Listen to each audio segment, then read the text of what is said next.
Losers Bracket Podcast, round 102, and we're back this week using a different program than we did a couple weeks ago, so things should be all ironed out from the technical difficulties that we had in the past. Yay to that. We have our normal co-hosts with us this week. We have LordJerith, Kurt Keyhunt Carter from Check 6 Gaming, Dakota, our intern, and yeah, things are going to be a good week. We got a really big show planned for you guys. I'd love to know how you all are feeling this week. Kurt, let's start out with you. How you doing, buddy? Good, man. Doing good. A lot of great stuff out this week. A lot of interesting stuff. A lot of controversial stuff. So we're going to hit all the great eSports trifecta. We're going to go through maybe a little IEM results. We're going to go through some CSGO stuff for all the people that love hearing me talk about CSGO. Oh, and we have some amazing guests. Jason, Dakota, how about you, buddy? Mm-hmm. I was sick all week, and I'm finally glad to be healthy again. So, just been chilling, trying to get better, playing some StarCraft. The usual. Yeah, I gotta wonder how you feeling after the official end of Directional Influence, my friend. Yeah, we figured we'd end it on a good note, then, drag it on, and we've all been moving on a little bit. But overall, I'm happy with it. I think we had a really good run. And, if Smash 4 is good and, not a shit show, we'll be like, hey, let's do DI episode 56, but we'll cross that bridge when we get there. Right, most definitely. And last but not least, MrJerith. I heard you were having some tech difficulties yourself earlier today. How are you faring over there, sir? I'm on backup, so my PC decides to keep rebooting itself, and it's a hardware problem, so I have to get the time to troubleshoot that. I thought reseating memory would work, but that wasn't good enough. So anybody out there who has encountered this before, I'll take advice. But for now, I'm on backup, so I'm good. And I'm excited. We've got phenomenal guests tonight. We got a lot of great stuff to talk about. The MLG has released their pay-per-view. A lot of discussion around that. We've got great people here to talk about that. And we're going to talk a little bit Halo. So, Jason, where do you want to start? Oh, gosh, I don't even know. Do we still have... I think we do. I think we actually have a Halo Pro with us tonight to discuss Halo. I think we should get that out of the way first, because I know a lot of people are still looking forward to the Halo rebirth that is happening, I suppose. At least the call to arms, I guess you could say. Adam made a post on the MLG forum saying, hey, this is the time. So I believe Flamesword we have this week. Mike, how are you doing, buddy? It's been a while. You doing all right?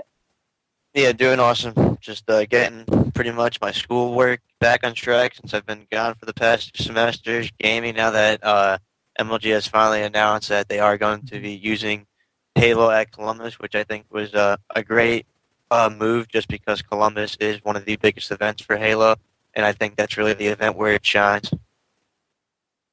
So I want to ask a question right off the bat. A lot of people weren't sure if it was going to come back, and there was a lot of feeling either A, Halo's dead. On this show, Sundance said it was on life support, it wasn't looking good. Do you think the Halo community will do a lot to rally behind it? And will it make a difference? What do you think is, if you were to take your best guess, what do you think is going to happen at Columbus as far as where the hype is going to be at the event, on the stream, and then after? My best guess, first I want to talk about the event. I think the event is going to be a pretty good turnout, a lot better than, in my opinion, than the past last year of Halo Reach. I think with the addition of free-for-all, it's going to bring a lot of people in. In Halo 2, that's how a lot of the pros, that some of the big-time pros now really got their names out, like Pistola and stuff, and I really feel that it's going to draw in a bigger crowd.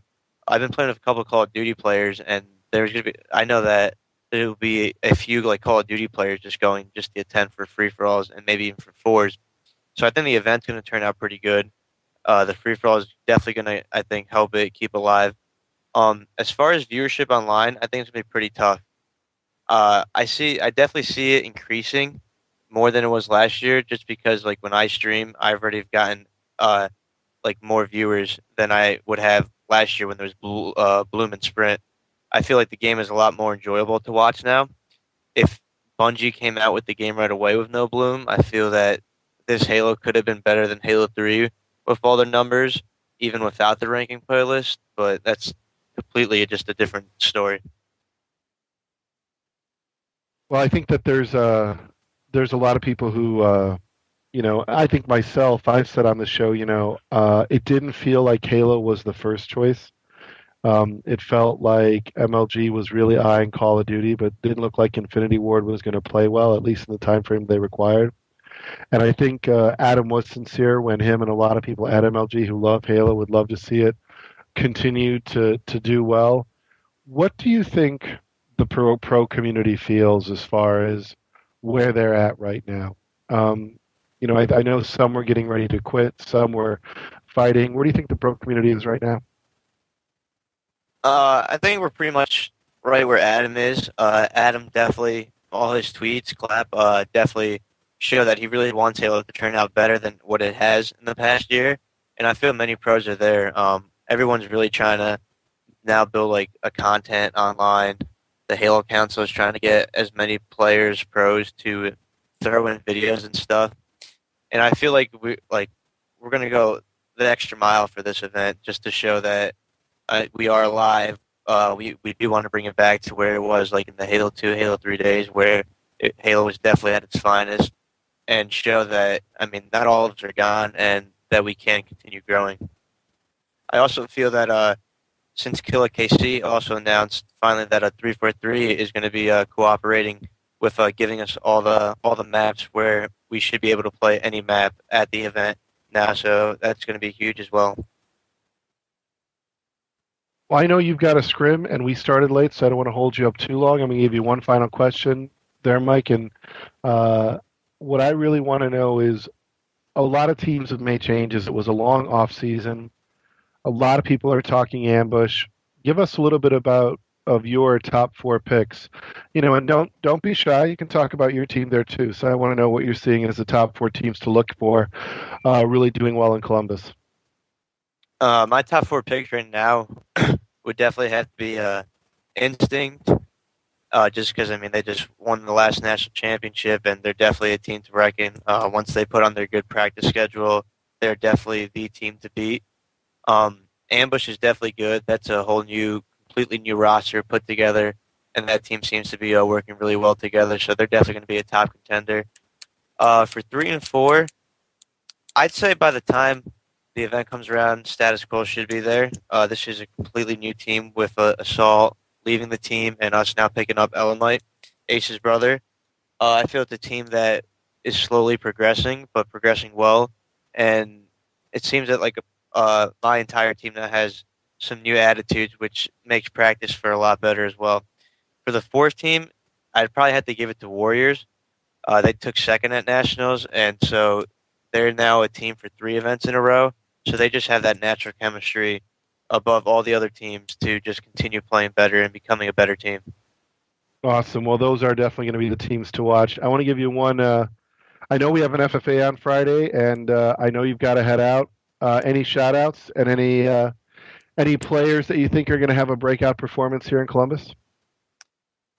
Dad, that's actually what I'm waiting for Columbus, is because I want to honestly see who are the new breakout players. I think with the whole implement of no bloom, no sprint, and free-for-all, there's going to be some players that possibly we've never even heard of just pop out of nowhere.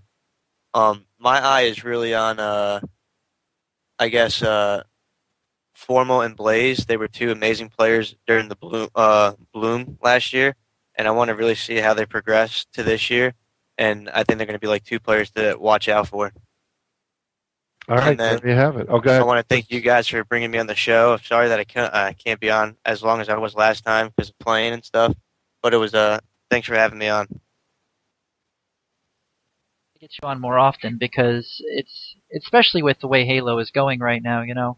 I do think that we will see more news for Halo at least in the coming weeks. So we should get you back on if you're available. Would you like to come back on next couple weeks? Because I'd love to set it up. Yeah, definitely. Just contact me, see whenever's the perfect day, and then I'll definitely try to get on here so I could be on for a longer period of time. Beautiful. Thank you so much for taking time out of your practice schedule to come join us. All right, Flamesword? All right, thank you guys. Later. Take care. All right. So a little bit of a quick segment, kind of get things rolling. But we've got so much more content. We've got to get through some of this. We've got two more awesome guests, and then I know Jerry, you gotta want to talk a little bit about that PPV after that big rant last week, and then Well, MLG. I mean, here's the thing. I have to say, every time I have a Halo player on, I feel for Halo. Halo's had a historic position in the console world. It is to the console what Counter-Strike is to the PC. It is that one iconic title that really launched esports. And, there's a lot of parental conversation, people talking about how, Halo players should do this, Halo players should do that. But at the end of the day, these are tough business decisions. It's really about what the fans want. And let's face facts, Counter-Strike had its heyday, Halo had its heyday, but we, unlike traditional sports, our games change all the time. And I think that makes it a real challenge. And, I think they're really in a tough spot. And I'm always critical of Halo because I think they've always had a lot of things go very well for them, but now I'm not so sure how well they're going to compete. But it is people like Flamesword and some other pros who really make it a pleasure and always remind me, there are just some outstanding personalities in Halo, and he is one of them. So yeah, Jason, that's how I feel about that. So most definitely, I say we move on to the next guest, so we can, I want to get both these guests on the show. First things first, let's bring in another Jason. This is the third Jason in the last 2 weeks now, between myself, Barbosa last week, and now we have Jason Tugman this week from iHearteSports, and I am going to bring him on right now. Jason. I'm awesome. Thank you so much for having me on the show. It's quite the pleasure. So thank you. Who is seriously not envious of that background? That's what I want to know. When you do a podcast about production value, you better make good and... Can I curse on this show? I can, yes? Oh, you better make good and goddamn well sure your background is up to par. Because, we are a community of pitchforks, and I shall not be the victim. So, yeah. Indeed. A community of pitchforks. That should be the name of most every title on Team Liquid. Or Reddit, for that matter. Yeah. Just an automatic community of pitchforks. No, I think most people agree. We absolutely love your setup, and you can definitely see some of the topics we're going to talk about from the way you've got everything set up. So, yeah. Jason, you want to take it away?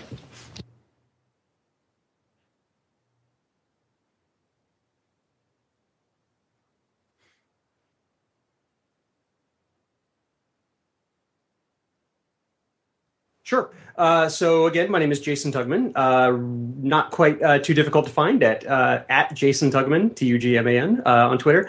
But so by trade, I'm actually an entertainment producer. I've been working in film, television, dance, theater, circus for over 15 years as a tour manager, production manager, stage manager, producer, director, pretty much every avenue of production I've worked in. I now live, so I'm actually from Chicago. So shout out to y'all in Chicago. I was in Chicago. My last job, I now live in Washington, D.C., where in Chicago I worked for Oprah, and then now I work for a federal research company doing technology stuff. As far as eSports goes, eSports is just kind of one of those things where, if for me at least, it was something that I've been trying to get into for about 2 years. I'm a serial entrepreneur, so I'm always trying new things, and so I've been working in trying to get into the esports world for a while, and I've done a couple of startups and stuff, and so now I run iHearteSports.com. We make stickers. I'll put these up. We make stickers for the esports community. And so we're basically a merchandising company, and our goal is to merchandise, or at least offer merchandising opportunities for teams and players, and also obviously for the fans. But really our focus is to connect and partner with teams, players, and tournaments and that kind of thing, and offer them a viable merchandising opportunity. So you talk about your current like you said iHearteSports now, which is an absolutely amazing project, and we're going to get to that in just a moment. But I want to go back just a step back just a little bit real quick, and just want to know, like, have you done anything before in esports? So before iHearteSports, has there been other projects, anything maybe just on the side or just fun stuff? Yeah, so I started a company 2 years ago. So again, serial entrepreneur. So I've always had a steady kind of day job, but I'm not one of those people that I'm not content in just coming home from my work and putting on television. I have to be working. So I'm always doing new projects. And 2 years ago, I started a project called HangWith.me. Hang With Me was a way for people to find each other, so people just to hang out with. So if you're a gaming buddy, if you're looking for, so say you play Call of Duty, but none of your friends do, you can jump on HangWith.me, now defunct, don't go there. And we tried to connect people. We worked with a lot of gamers. We actually sponsored the very first Screddit tournament. So the SC Reddit tournament, the Invitational, we were one of the sponsors of that. We morphed that into a company called QQ Ninja later that year. Just kind of, it was more of a rebranding pivot. And again, trying to connect gamers. And that's really always been our focus is how can we help esports? How can we help gamers? Obviously, I'm a gamer, so, it's just what I go to naturally. So we've been trying. I always say the royal we, by the way. I just always think it's weird to say I. So I say we. So we've always been trying to connect gamers and work with gamers. And so when all of those projects kind of went down the road and we just came to a business decision to shut them down. I kind of did a really hard look at what I wanted to do, and I realized that I don't like running websites. Running websites sucks. So for any number of reasons, it just sucks. And so I'm a technologist, but I'm not a programmer. So that means every change that I want to make, it's dollars out of my pocket, and I'm spending lots of money making these changes. And again, so as an entrepreneur, we're looking for what's called product market fit. So we're constantly changing and morphing and moving, and all of those changes cost me money. And so when I looked at a new project, which is iHeart, only thing that I knew is I wanted to touch the thing that I sold. I wanted it to be something I could hold in my hand. And that really was my only consideration. I knew obviously gaming, but what was I going to do in gaming? And I knew that I wanted it to be a product. And I also knew that my only other rule was I was not going to be another T-shirt company. Those were really my two rules in starting a company. So that's what I looked at. Yeah, I think those are pretty good starting points. Yeah. So now we understand how you sort of got to your current project, iHearteSports, and like he was talking about before, for those that don't know about that, there are some really sort of amazing things that you've done lately. You guys have done lately over there. You guys have partnered with some. It started with Complexity, I believe, right? Started with Complexity and partnering with a few of their guys. Yep. So you had a few basic designs, the good game and the basic iHearteSports design, which are really, really, really awesome. And now you've done a lot of partnerships. Yeah. With Complexity recently, White Raw, you have Rain and now you have IPL as well. And I hear you're working on some other people too. We are. Yeah. And actually, ask me right when we're done, and I will give you guys an exclusive. I will tell you who we're going to release later this week. So I will give you that exclusive. All right. And it's a Korean team. So. Yeah. So. Yeah, I'm sure that'll be fun. And those Korean teams have a lot of popularity, so I'm sure that'll be really great. A lot of people want to support them. So, yeah, I mean, my thing, with iHearteSports, is there anything more possibly coming up as far as difference in, are there any other plans for what you're doing with the partnerships you already have with people like Rain and IPL and White Raw? Like what sort of goes from here for iHearteSports? So So it's all an evolution. We launched in October, and we launched with a very specific plan. We definitely have a roadmap of where we're going. We definitely have a roadmap of where we want to be. We have that 6-month view, and we have that kind of 12 and actually 18-month view. I don't really look past that. I think it's crap to make plans longer than that. But I mean, you look farther than me already. So. Yeah. So we're looking for, we started off with just 4 basic stickers. And actually, I'm going to give a shout out to my designer, Ryan Kent. He's actually our art director. So Ryan Kent, a guy in the community, he's on Reddit. He did actually all of the designs that you see are Ryan's designs, and a couple of people have come in to help out. And actually, so the white raw photo that we have, so the black and white photo that we have, this one was actually taken by a community member. And I was browsing through Flickr, and I was like, oh my God, that photo is amazing. Looked the guy up. His name is Cody Azerman is his Flickr name and all that stuff. So he took that photograph. We licensed it from him. So every time we make, we paid him for that sticker, and every time we sell a sticker, White Raw makes money. And so that was really our goal. So we started off with those 4 designs as kind of testing the market. Is this something that the community wants? Is this where we want to be? Is this a product that's viable? All of those things. What's our distribution channels? All the business crap that you have to think about when you're doing an actual product. So then we knew that the product worked. So then we just set out to sign as many partners as possible. And so we spent from November until we released Complexity. Literally, we signed Complexity a week and a half before we released their stickers.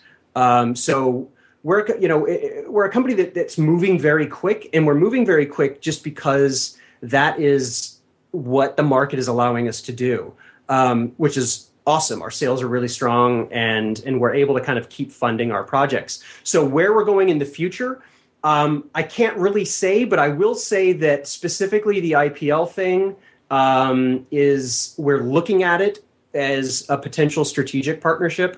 I think that they are looking at us in the same way. As far as our teams go, again, our whole purpose. So we look for what's called the win-win-win, right? I need to make money. I want the fans to be incredibly happy with what they get, and I want my partners to make money. So I want it to be a win-win-win, and that's the way we look at all of our products. So the more we sell, the more the teams make. So if we can look at all of those strategic partnerships like that and say, okay, we're not just going to sign a licensing agreement with you. We want to form a partnership with you, and we're starting to bring on the staff that's actually going to allow us to engage. Can I give any spoilers on that? I'm being a little vague, and I have to be. Can I say that? No. Sure you can. So sure you can. We have some really fun interactive things that we're going to do with players. Maybe that's the spoiler, with a player. And then we're obviously talking to the teams that we're already partnered with to see if there's just really fun things that we can do. And I'll tell you, MLG, I want to see these things at MLG, and I want to see these things getting autographs. We designed these with autographs in mind. So, that is perfect for an autograph. I want people to walk around. I want you to walk up to White Raw or Violet or whoever and be like, dude, autograph this. Because if you can show them that you like these things, then we can keep doing cool things with people, Dong Regu and, all kinds of people. So we want our product to be kind of something that people can collect and use and stick on their laptops and really have fun with and really show off. I think one thing that is lacking, not lacking, but I think one thing that can use improvement is team favoritism. Like I'm a Kansas City Chiefs fan if I was to pick a football team. Sorry to hear. I went to high school in Kansas City. It's a terrible thing. But, so I want to be able to support teams and have them have products that people can show off. T-shirts are awesome. Don't get me on I will do a Jerry rant on T-shirts, I swear to God. But I just think that there's other products. So I want to be able to make affordable products that we can ship internationally. We ship. The U.S. is 60% of our market. That means 40% of our market is international. That's insane. You can't ship a T-shirt to Israel. I've shipped stickers to Israel. I've shipped stickers to Australia, to Germany, Sweden, Denmark, Canada, Mexico, everywhere. So, and it's just not viable for some products. And we wanted to make a product that was viable. That's really cool. I think you succeeded. I really do. And I absolutely love the idea. I mean, me personally, I have not bought any stickers yet. I told you that. You can shoot me for that later. I can see you drinking gin, by the way. Don't think I don't know what that is. For people that aren't aware, because now I guess that's a good segue. Jerry, do you have any good questions about iHearteSports at all? Hold on, wait a minute. How did we go from Jim, right? Oh, there's gin, and therefore Jerry has to be involved. This goes back to. It's going to be a great segue, and you ruined it. You ruined it again, Jerry. Jerry rants like a drunken man, so let's transition over to Jerry. No. You know what it is? It's confusing gin and vodka. You've got the whites messed up there. That's your problem. Yeah. Now, for Kurt. But anyway, here's the thing. First off, Jason, were you going to say something, Paradise, before I hop in?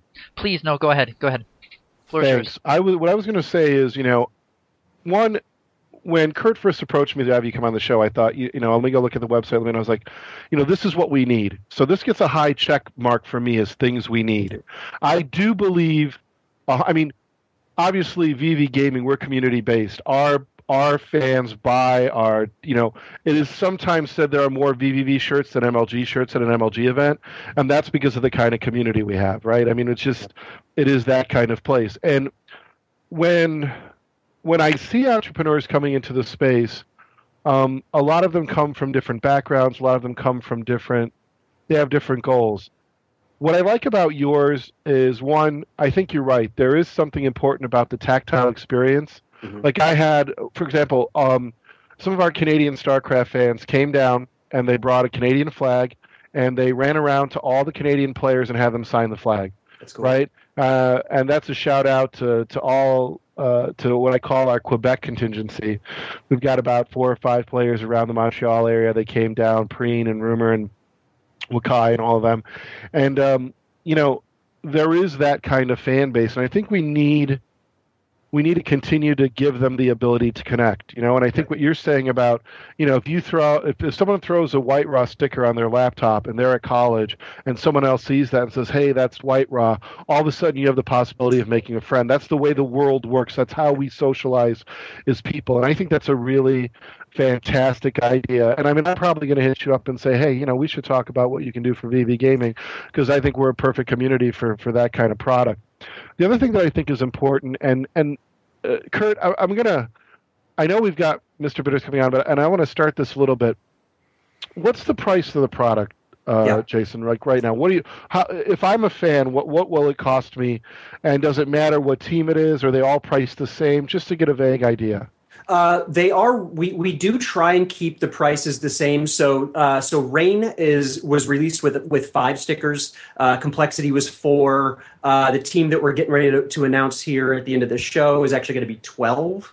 Because it's a Korean team. White Raw is 2. So, but we have a unit price, and we just kind of double that or triple that unit price or whatever that is.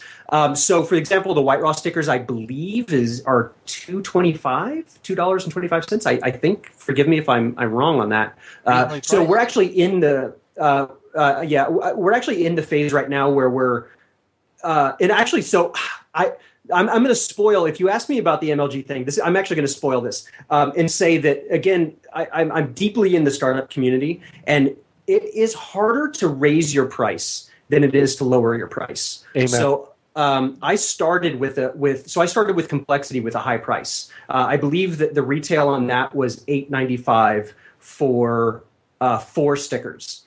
Now one thing that we look at is how do we add value to that? And one thing that we do is we make sure that our envelopes are really fun to open, because opening a white envelope with just a sticker in it sucks. Like, that's just dumb. So we wanted that experience. we sell an experience. I'm selling esports. So when you got that envelope in the mail, I want you to be like, oh my God, yes. So I handwrite notes. I put little stickers on the envelope.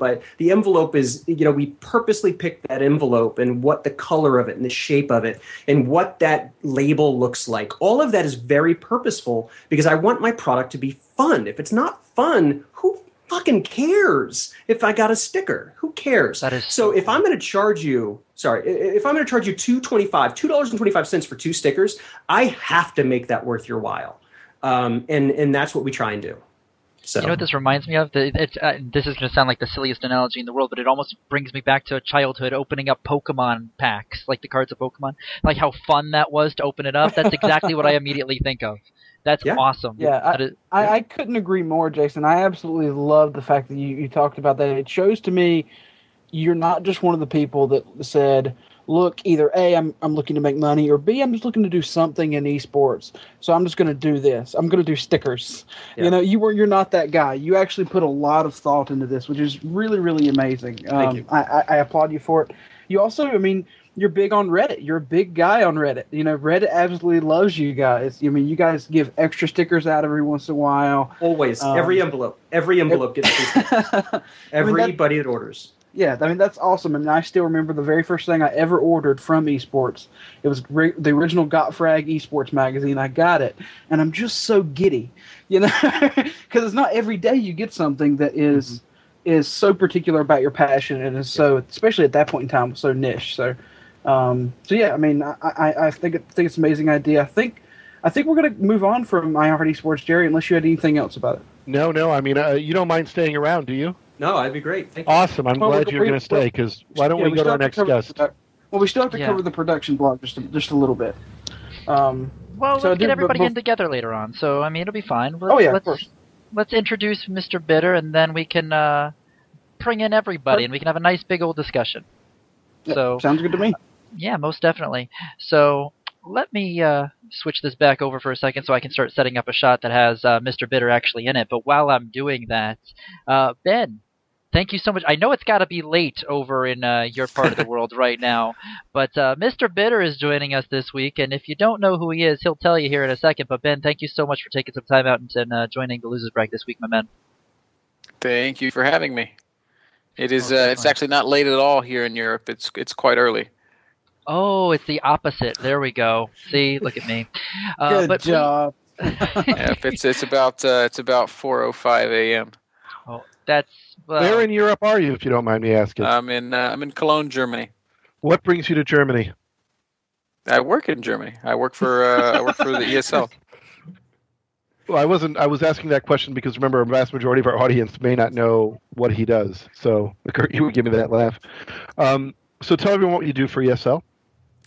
My job for the ESL is primarily to cast StarCraft 2 tournaments like the Intel Extreme Masters circuit. I'm one of their 2 main StarCraft 2 casters. And secondarily to produce and promote content related to esports in general.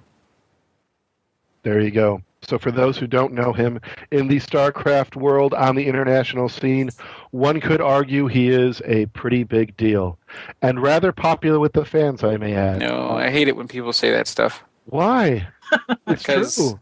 No, it's much more important that these players get the recognition they deserve. And that's why Jerry, you were talking about vodka a second ago. I wanted to show you my bottle of Zubrowka bison grass from Poland. It's really nice.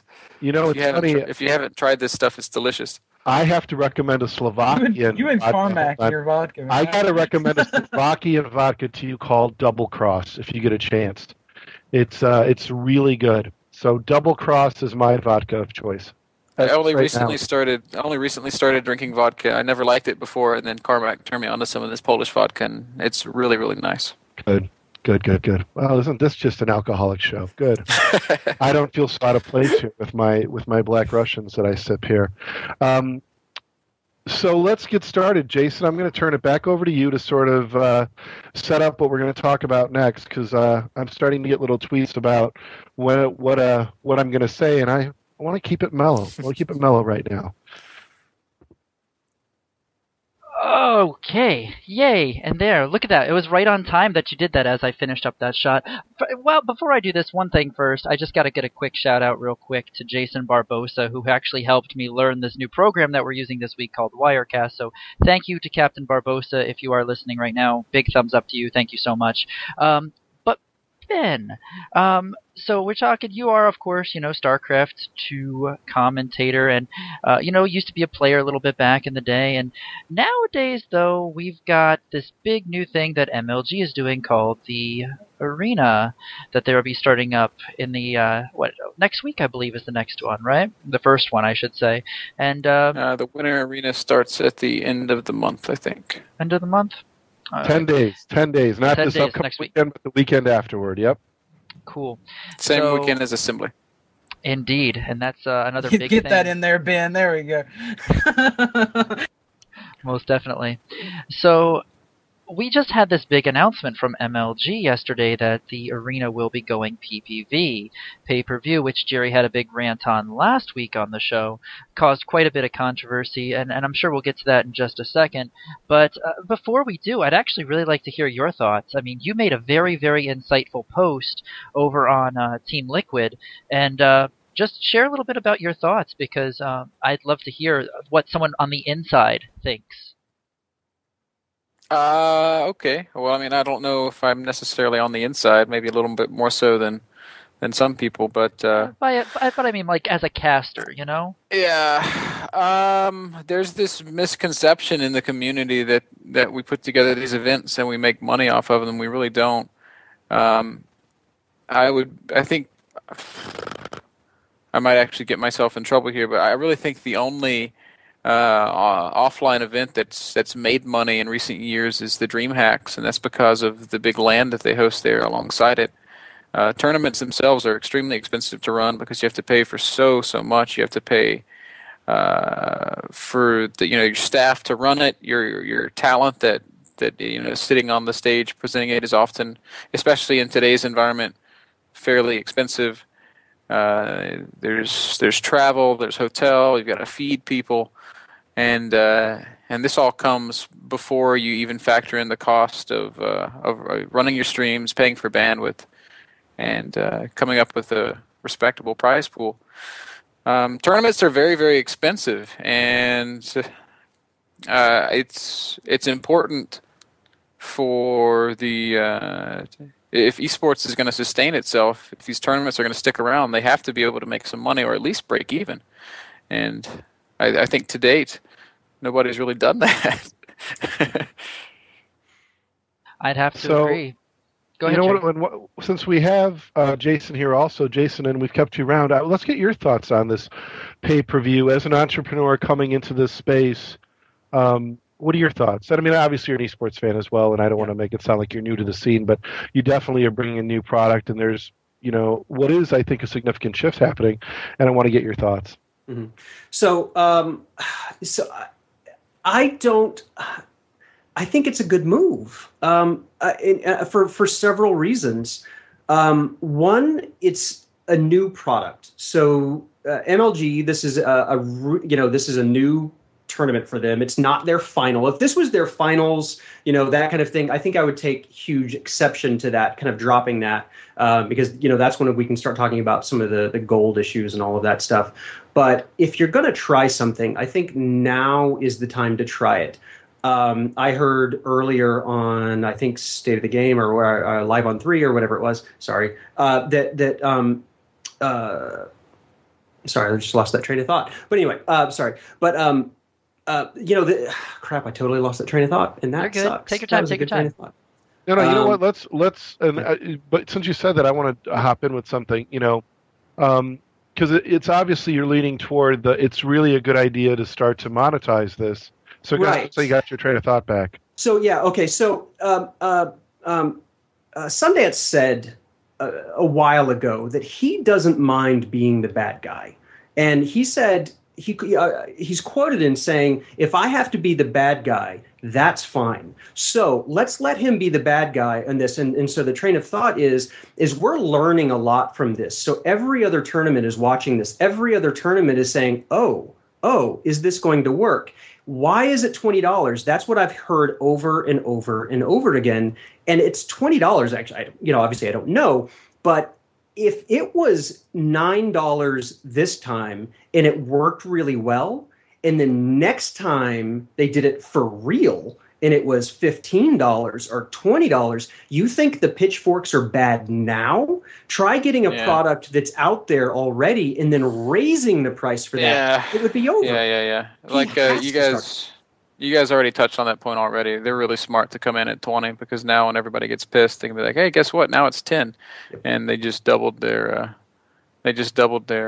customer base. Yeah, I think too that at this time, so I'm, obviously I ranted last week and I said pretty strongly that they need to monetize things, and it was something that we had planned, and Adam and Lee Chen and I had talked right before the show, and I said, look, I'm gonna say how I feel about this, and charge him. That was my battle cry, charge him.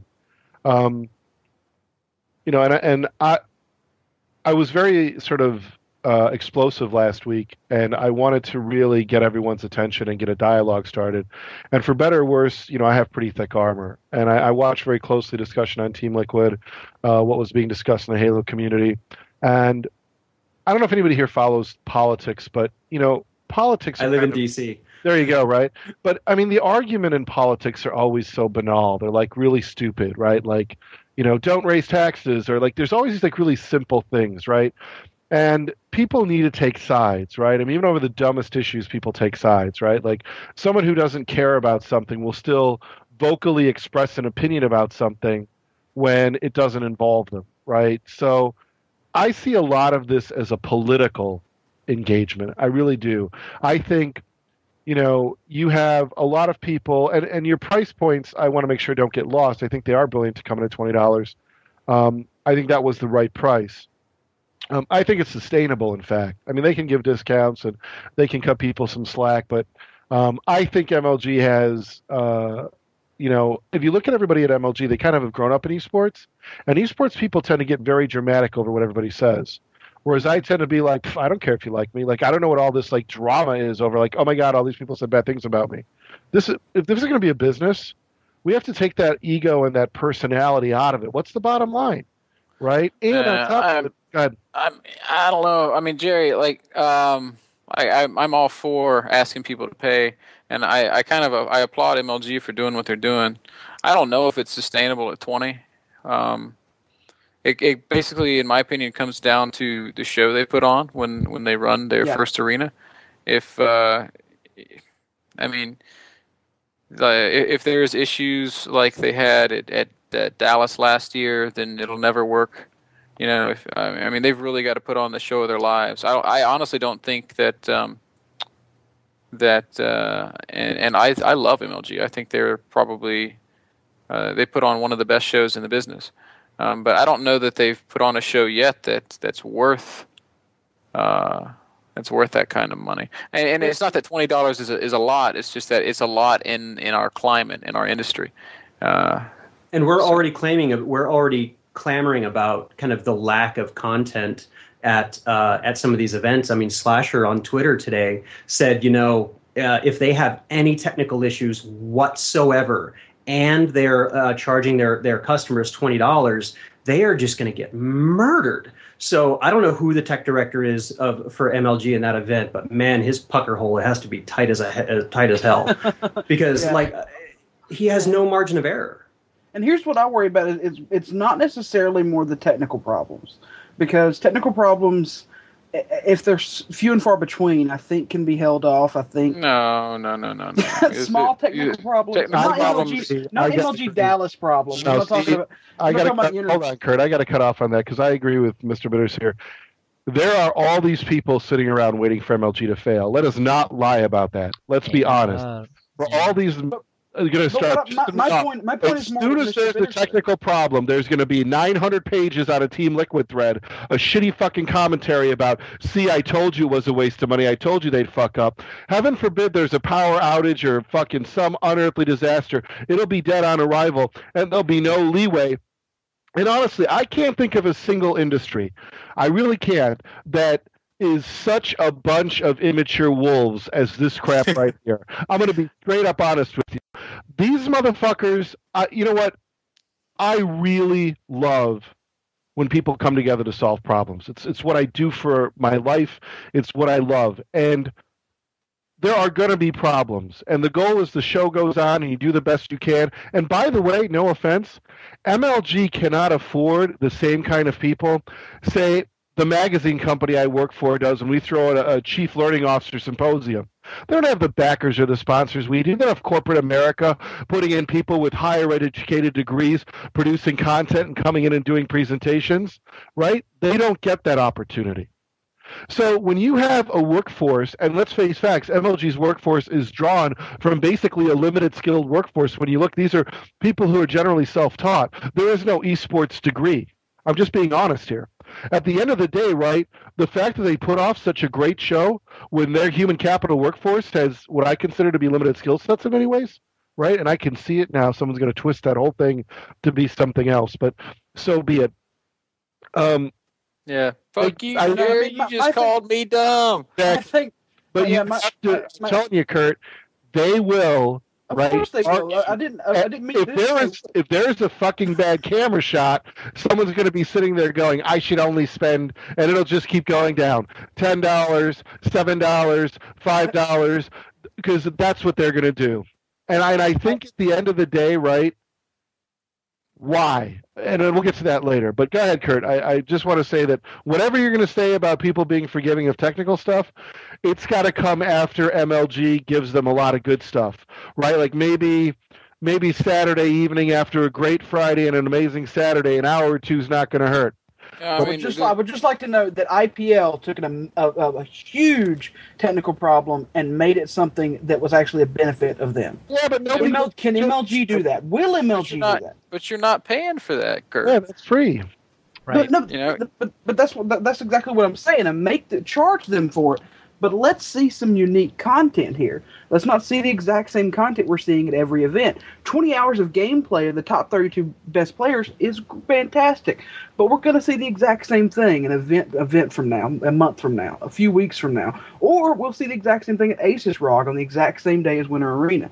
So to me, if you're going to charge for it, you have to put out some actually unique content in the way that IPL did. I'm sorry, IPL took a problem with their internet being absolute shit for pretty much an entire day, and made it a benefit of theirs that people applauded them for.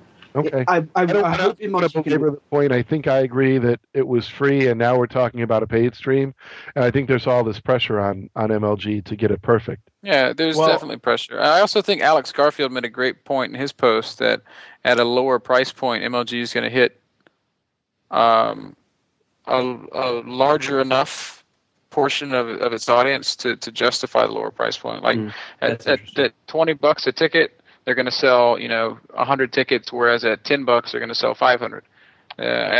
Just as a weird juvenile example. I do think he made a great point there.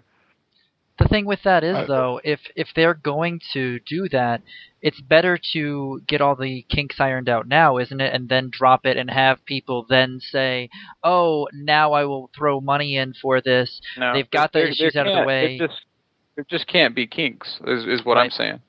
Okay. I mean, the community has a short memory. The community is forgiving, but the community is also cynical as fuck.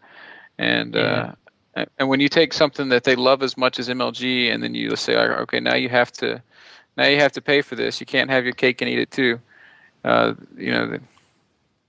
If they don't get it right the first time, I really think there's going to be much more backlash than we've already seen. Here's the thing, though, that I want to point out is that the events themselves, like the Winter Championship, is still free to watch. So it's not like right now they're forcing anyone to pay to watch the same amount of stuff they would have watched last year, assuming that they had like the 4-season thing last year. So like this is extra content they're doing. So it's very viable that they're putting the time to do this. This arena. I don't know what you've been reading, but the only thing that's free is the VODs a week later. Oh, he's talking about I'm saying for the Winter Championships, like the actual live event. Per circuit event, what are you talking about? Yeah, I the understand pro what you're saying. circuit In events are Columbus. still free. I think we Yeah. jumped, Okay. we jumped there. But going back to this, see, I thought Alex Garfield's post was one of those, like, I don't know if it served a positive purpose. I don't think it. You're accusing Alex Garfield of pandering to the community, is what you're doing. Well, Yes. nothing Alex does is not without. Well, I mean, it is pandering to the community in a way, right? I mean, how can you value a product? None of us have seen the MLG stream, and here we are valuing it when we haven't seen it, right? I mean, that's to me like let's relax here. I mean, they're intelligent people. They sat around, they looked at their costs, and they probably decided, you know what, this is going to be about right, and in a way we want to give back to the community, right? They made that decision. I mean, there's always this assumption that, in some ways a person is that this brilliant idea, or you didn't think of that. Like, I watch people who go, MLG can't do a stream because Blizzard will not allow them to stream unless they have a free stream. Well, you ask MLG, like, well, they have a different license. Then you go back to that person, you say, hey, look, they actually have a different license. And then they go, oh, well, still whatever. Right? So I come back to this point here about, I think it's overpriced. Shouldn't we see it first before we decide if it's overpriced? I'm not saying that I think it's overpriced. I'm just saying it's a sheer fact. Like, okay, here's another horse that I beat to death all the time. There's a massive disconnect between the people that organize these events. There's a massive disconnect between you, Jerry, and the StarCraft community. For example, even at ESL, there's a massive disconnect between my boss and the StarCraft community. There's a massive. I don't work for Sundance, so it's maybe unfair for me to say that about him too. But me, I spend. I don't know, probably 80% of my day. I'm working at the office, but at the same time on my second screen, I've got stuff open on Team Liquid. I'm talking to people within the community. I really feel like I'm a little bit closer to the heartbeat than the people that made that decision. And I promise you, they would reach more people at $10 than they would at 20. I promise you, it would be substantially more. And I would not be at all surprised if that $20 price tag came down before the event, just for that reason. Well, I mean, MLG will probably cave to the pressure. I mean, I think they will. I think they'll probably give it away for $10 because it could be caving to the pressure. It could just be really fucking smart. Because I think, yeah, but what's going to happen to all those people that have already paid $20? They'll get probably get a refund. There were things like that happened last year, and then they ended up giving refunds and credit towards another stream, and I think they gave away another stream for free if you did pay early. Yeah, I mean, if you paid $20, now you get to watch the second event for whatever too. Here's my problem. I hope that others are learning from MLG's not necessarily mistakes, because we don't know they've made a mistake yet, but from their problems, I guess. I'll tell you what's going on elsewhere in the community. All the other tournaments are looking at it and saying, okay, how can we make us look like the good guys? How can we be the heroes here? Yeah, but again, see, that comes right back to the politics, right? Like, at some point, it's one thing if this was a traditional business model where you could actually go out there and figure out what people would pay for it and then build it for that. That would be one thing, right? If you sort of had Peter Drucker's best intention. We're building a new industry here. Nobody knows what it's worth, and nobody knows what people pay for it. Nobody knows how sustainable it is, and nobody knows how long it'll be around. So I mean, we're all just kind of we can act as smart as we want about it, but at the end of the day, it was kind of just guess and check. It's the most basic kind of math that there is. Well, I think trial and error, right, is obviously what's going on. But again, right, that comes back to my point of then why are we so up in arms over the $20, and why do we already believe its value is only $10? Isn't that one of MLG's favorite things? You're changing my words here, Jerry. I'm not trying to value it. I'm saying that they'll reach more people. It'll have bigger reach, and reach is really important when you talk about things like sponsors and you talk about things like selling your product on down the road. Yeah, and this thing to consider here is, while $20 might be a fair price, and while we might get $20 of value out of it, can the community, and again, a caller called into DJ Wheat show that I was listening to just before this, and he said flat out, I love esports. I can't do $20, and he told his story. And I think a lot of the community is in that boat that, quite frankly, $20 might be out of their reach. Now, I understand, you can pool in with your buddies. And I actually I liked the fact that they included that. And I like the fact that Sundance came out and said that. And said, look, Barcrafts and all that stuff. And you can totally pool in with your buddies. We're not saying we're not pulling a GOM, but...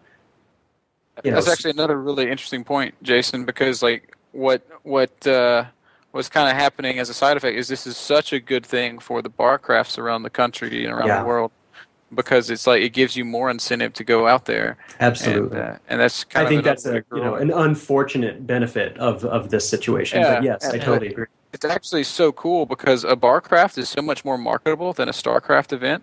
I don't know if you guys realize it, but it's so much easier to sell beer than it is to sell fucking graphics cards. So, I don't know, if done right, a barcraft is actually a profitable venture, if done right. So, not a huge profit, but it is because, again, they bring in those people. It's a highly profitable venture if it's done right. Yeah. Well, I mean, in that case, though, that's another place where I think that, you run into this sort of really bizarre situation. I'm just going to point this out again.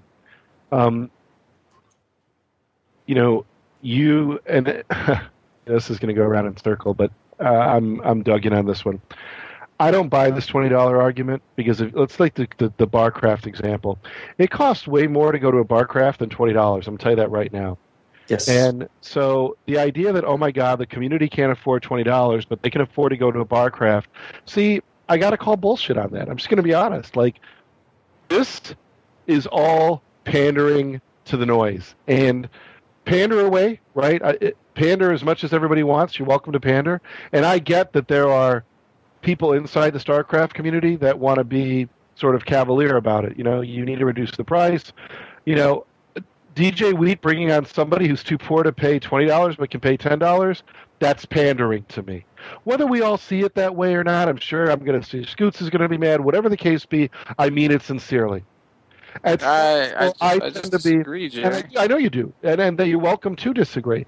But if you're telling me that Barcraft is going to be very popular, and it could be this very profitable business, but people they can spend $10 but not $20. Their budgets are that tight.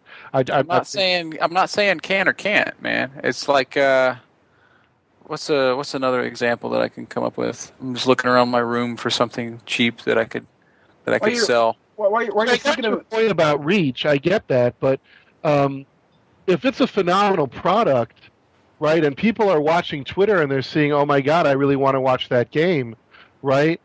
They may put down $20 and go ahead and say, you know what, I'm going to get the stream anyway because I really want to watch these finals. Right? Once the resistance starts to quell a little bit and more people are talking about the great matches that are going on, that $10 barrier might not be so great. I mean, it shouldn't be so great, but I mean, I really think the reason that it exists at all is because you've got a community that's kind of young, So, I mean, I'll pay my $20 for sure, but I mean, I'm in it's easier for me. My 15-year-old, little, I don't know, neighbor or whatever, he's probably not able to do that. Here's my question. $10? Here's my question. You talk about easier.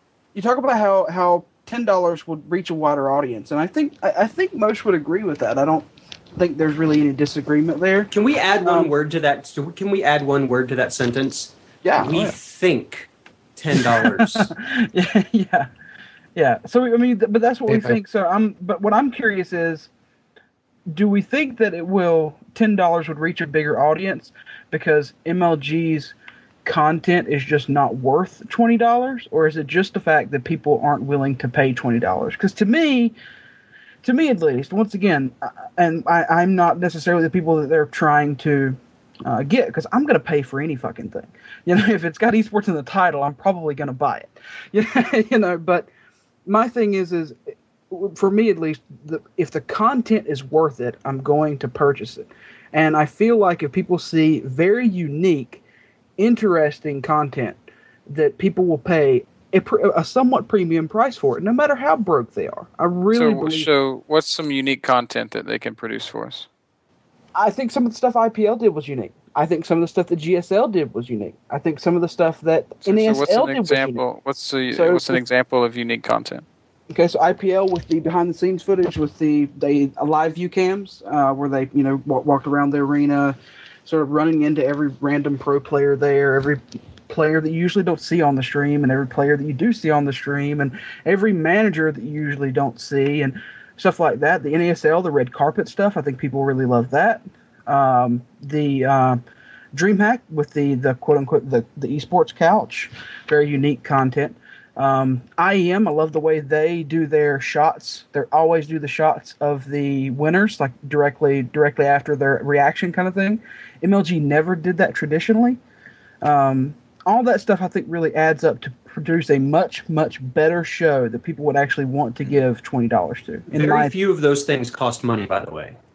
So almost everything that you said is either a set design choice or a live direction choice. It might be the cost of a rover, it might be the cost of a camera, and it might be the cost of one or two people in a crew, but that cost is relatively insignificant and isn't really measurable in any sense of $10 to $20. Look, if MLG can do it for $10, more power to them, right? That would be a great sign if they could do it for $10.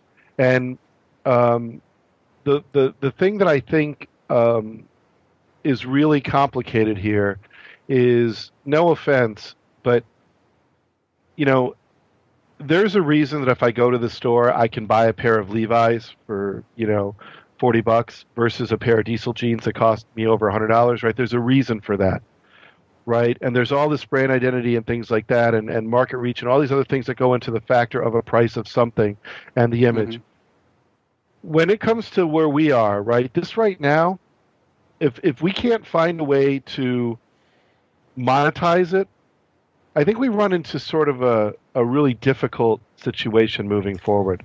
So, right? And I think that part of me, right, who is, and I'll be honest, sort of disgusted with the debate, is willing to concede to do $10 just because, again, I don't have much patience for the bullshit, and it will silence the bullshit. But the other part of me says, as a business choice, what MLG could do is, look, if there are all these people that are willing to pay $10 but not $20, then find a product that is $10 of value, right, and give them that, right? And then at the end of the day, still do something $20, however that works out.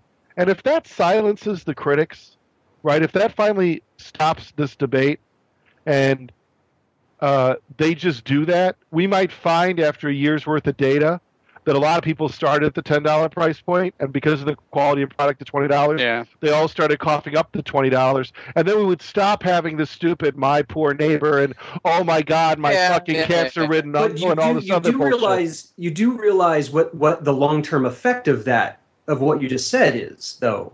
So the long-term effect of "oh my God, $20 works" is it will inevitably create a esports monarchy. And that's something that we're already all afraid of anyway. So if I'm willing to pay $20 for MLG, then that means that tournament can charge me 10, that tournament can charge me 15, that one may be 30, that one may be 5.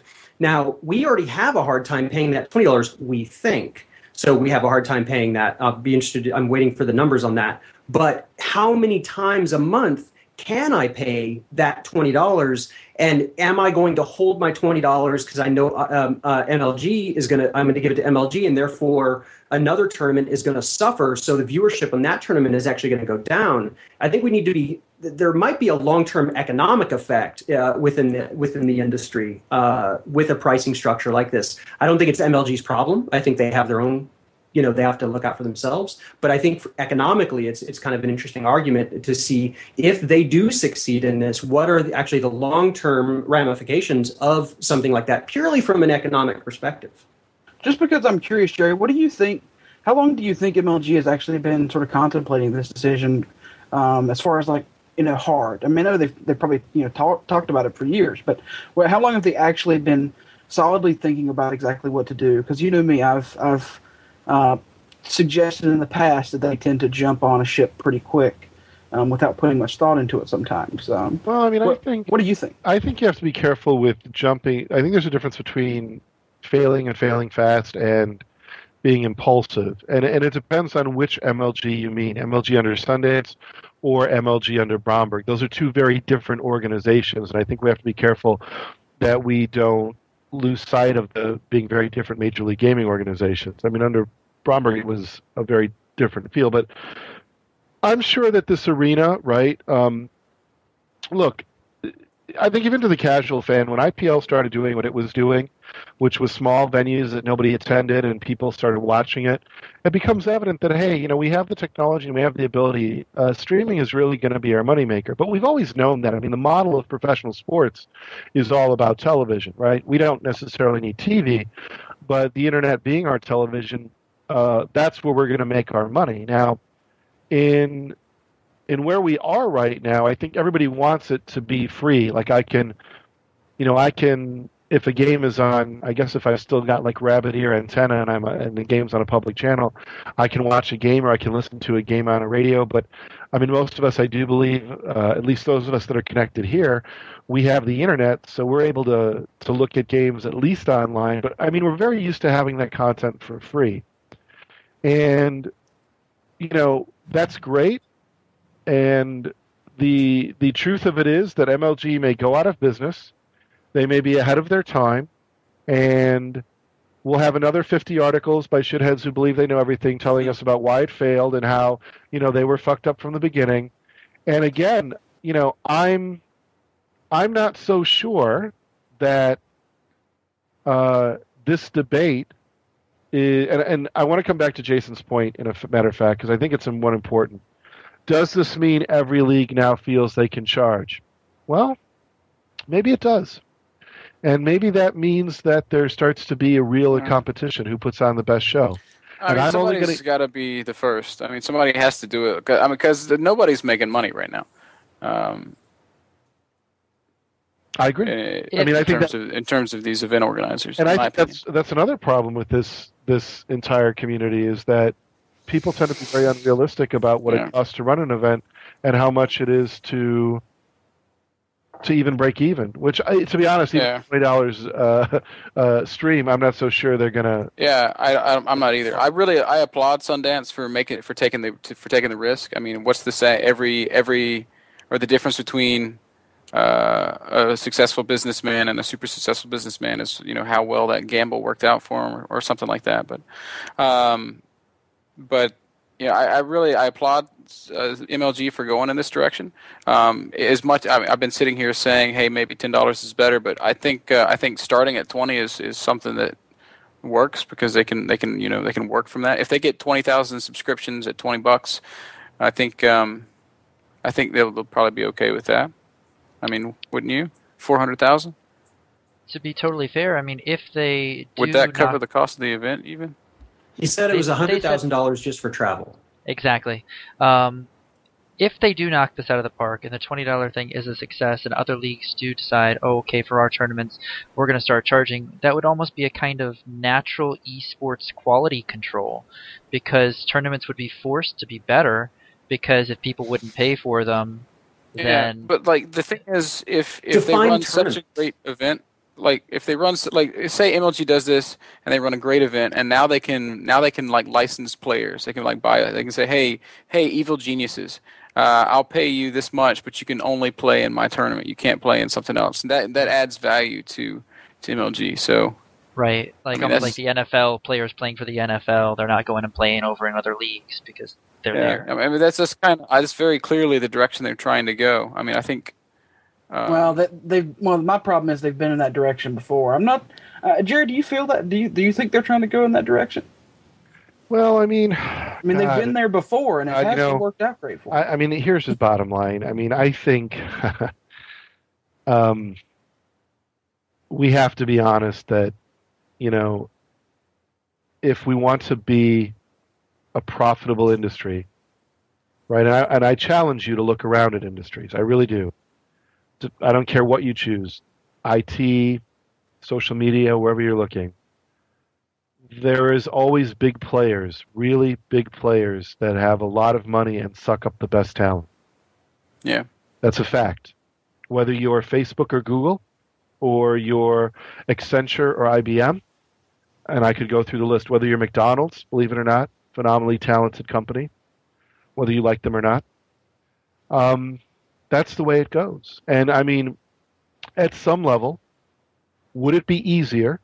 Could it be better that EG and Check 6 and VVV and all of them in some ways are part of a larger esports organizational structure? Maybe.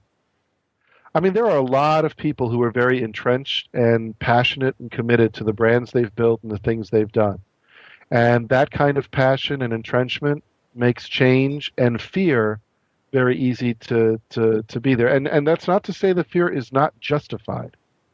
To answer your question, Kurt, if I were the CEO of Major League Gaming and I am $42.5 million of other people's money in behind me, knowing that I probably can get a whole lot of money, yes, I want to be the one ring to rule them all. I do. That is the essence of business. And if I can find a model that's sustainable, and I can own the players and purchase the players and do the things to keep it so that everybody else gets esports, is that bad for EG? Is that bad for VVV? I don't know how it would work out. It could be horrible. It could spell the end of organizations. But at the end of the day, we either want or don't want esports, and someone will come along and do their best to kind of make it work. But I do think, Kurt, one ring to rule them all, being number one, being the most professional, being the best at what I do, being the one to own it, I think that's not insane. I think that's the spirit of the way many people try to run their business. And although a more egalitarian approach might be something a bit more fair, but I'm not so sure the clock or the opportunity or the window allows that for Major League Gaming. I'm just concerned that they've been at it a long time and they have to start looking to go big. And if they look to go big, maybe licensing players is part of that plan, you know? Yeah, I mean, I don't know. I wouldn't necessarily agree with it, but it's like you said. I mean, I'm not the one that, you know, like you said, has a bunch of other money, you know, people's money. You gotta start making some money. So I mean, I wouldn't necessarily agree with it, but I suppose we'll see. I do want to ask you a quick. Let me ask this question. I want to ask one question about everybody else. I'm going to start with Ben, if I can. I mean, you've seen so much. How else can we monetize this? You know, what can we do? Like, that's the question everybody's asking, dude. How do you monetize esports? If I had the answer, I would not be freezing my ass off. I would not be freezing my ass off in minus 15 weather in Germany. I'd be on a boat somewhere.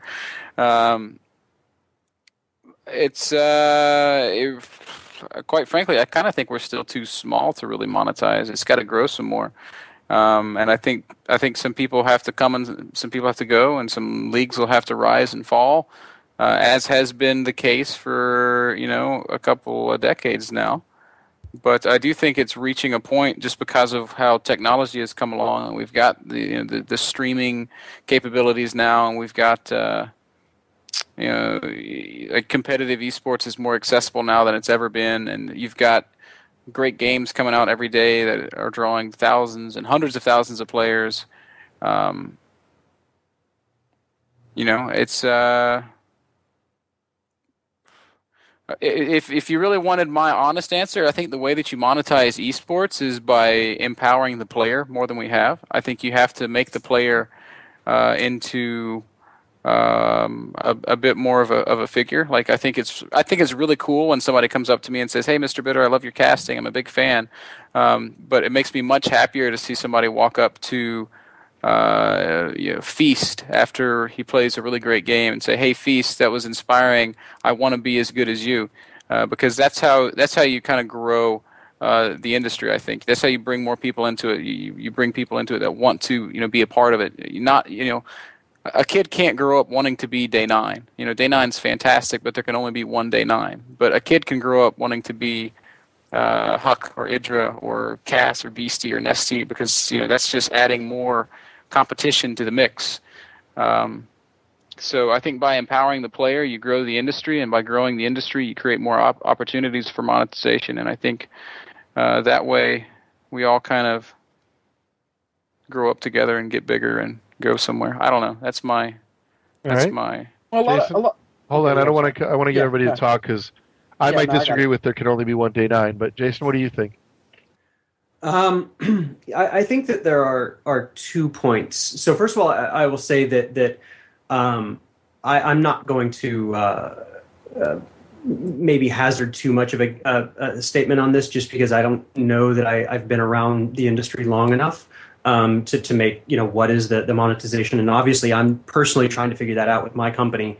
But 2 thoughts come to mind. One is when we talk about tournaments, we always say the word industry. But when we talk about the fans, we always say community. So I understand that there is a gray area where industry meets community and one drives the other and the other supports the other, not drives, but supports the other. But is esports an industry? Is it a community? And I'm going to rephrase that and say, is esports maybe just a community? And I think that those are all things that we are figuring out, we, the royal we of the community. But also, I think the important thing is, so I'm a theater guy. I've been working in theater since I was 17 years old. I made a choice when I said, I can either go to LA and I can work in film and I can make ass buckets of money, or I can stay in Chicago and I can produce theater in literally the bars, in the basements of bars and churches and the back rooms of nightclubs. What's my choice? So in other words, what is my profit expectation? And I think that, again, that's a personal decision, but it falls strongly in line with, are we industry, are we community? What is it that we love about this thing that we do? And what is the dollar value that we attach on that? I can tell you when I worked in theater, every month I didn't know if I was going to pay my rent. And I know that every player is having that problem. I know that every caster is having that problem. I'm personally trying to add to that with trying to find a way to productize, their fame, and so that they can make more money. But how do we monetize esports, I think is maybe a dangerous question, and say, how do we make esports a viable living, and maybe start there before we start having industry discussions. Maybe that is the point to take away from all of this, is that, we're not there. Right. I don't know. I mean, and I talked about this last show, Jerry. I mean, that's something I constantly worry about. I feel like, in my opinion, and once again, this is the kind of paranoid Counter-Strike days of old. But I really worry about trying to do something, doing too much too fast. I really always worry about that. I feel like it starts this kind of big arms race, and then eventually leads to a dead end. So I really, really worry about it just simply not being there yet. And it's not saying it can't ever be there. I'm just saying I'm just not sure it can be there yet. But hopefully I'm a businessman, so believe me when I say I'm in this to make money. But and I would hope that everybody is the same way. I need to make money just the way everybody else needs to make money. But again, how much money I need to make is I think the question there. So. And again too, I think that for as I watch the chat here and I see that a lot of people, I think, have a strong opinion on this, and they feel like they're kind of, and SirScoots especially, I think, to Scott's point about, that we're still growing, and I keep thinking about this, and I say, you're almost in this position where, if nothing changes, right, and I'll throw another thing out there that I notice a lot, and maybe you guys see this too. I really get the feeling like we're waiting for something, like we're waiting for some critical mass, we're waiting for it to just kind of hit, we're waiting for it to do something. And at the end of the day, I feel like if we don't change what we do, it's actually never going to happen. That we do need to take some steps to start to change the way we do what we do.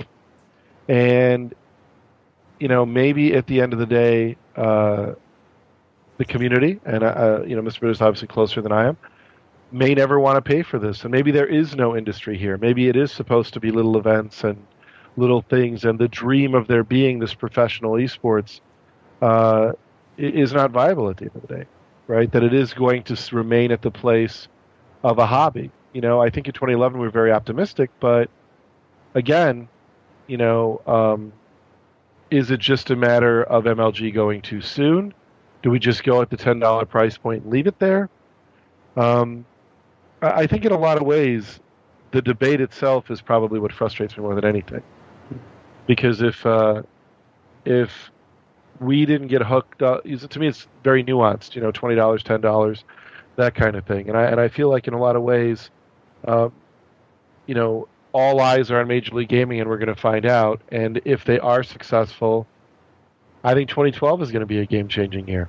I think everyone's going to have to start reevaluating their model and starting to figure out, okay, if they did that, what else can we do? But the short answer too to a large part of this, and what started this debate, is something that I'm going to now ask you, MrBitter. Why do you think the StarCraft community is so upset about being charged for pay-per-view? Why do you feel that there's that visceral reaction? I think there's a couple of reasons. I think one, in general, the internet is and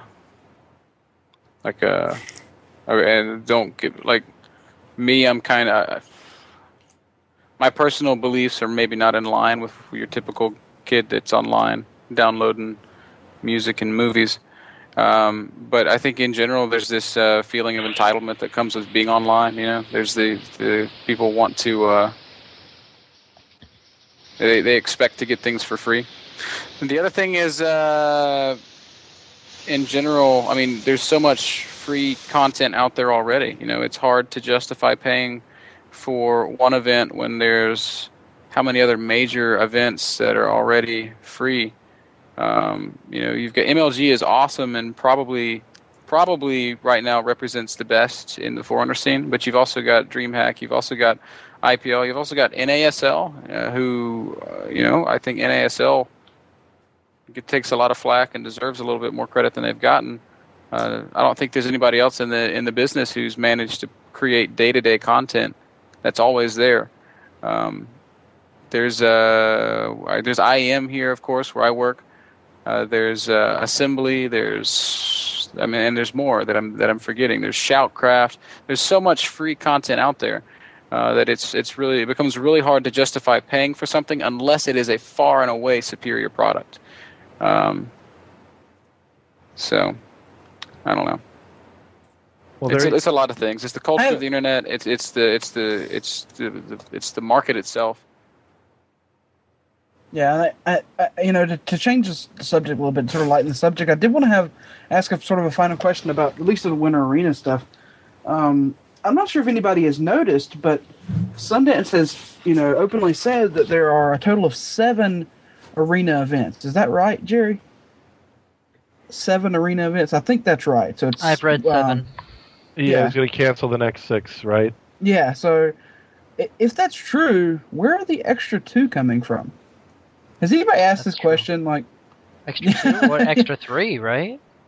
Well, there should be extra. Oh, yeah, extra 3. I'm sorry, I wasn't counting correctly. It's like maybe extra 3 coming from. So I want people to start thinking about that, about what maybe MLG hasn't told us so far. There's got to be plans. So. I also have a side question, just because I feel like I have to ask you, MrBitter, because you work with a bunch of tournaments, and IEM especially I have praised IEM multiple times over the past few weeks about how their qualification system into events is completely open. So I want to ask your opinion about what you think about how MLG has structured this arena events, as far as it being, at least the first one, invite only for the qualification for Winter Arena. MLG can get away with it because there's tournaments like IEM out there. So like a guy like let's take Cass for example, who outside of North America has been relatively unknown. Shows up in Kiev, finishes 3rd place, shows some excellent games. Every European knows who Cass is and thinks he's like the best, foreign Terran that there is, period. He'll be at the World Championships in Hanover. He'll probably win the damn things. No, actually, a Korean will win in Hanover, but Cass will still show some great games.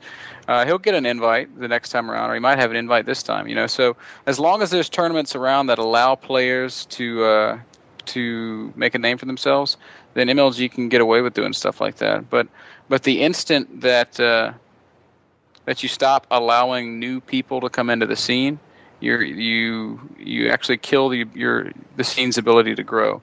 Like look at Quake Live. Quake Live is exciting as hell to watch, but there's no new talent coming into it. It's not growing. If you don't have new people coming into it, then there's nothing motivating the guy sitting at home to say, "Hey, maybe I could do that." To answer your question directly, it's fine right now. But if for whatever reason events like IEM were to go away, then MLG would need to reevaluate their system. Yeah, no, I like I said, I've applauded IEM multiple times for amazing players that you wouldn't see or that haven't been invited to things like MLG do really, really well at IEM, like Gator did in New York. So Anyway, back to you, Jerry. I'm not so sure that that at the end of all this, I know that MLG is that Sundance is going to come on to talk about this on Live on 3, which is, I think, going to be a really interesting discussion. And I look forward to that. I mean, I think it's going to be really good. But to something you said that I want to throw out there, too, I people are going to hate me for saying this, but, I'm a fan of, blazing it forward, right? If I were Major League Gaming, I would just do it. I'm going to be honest with you.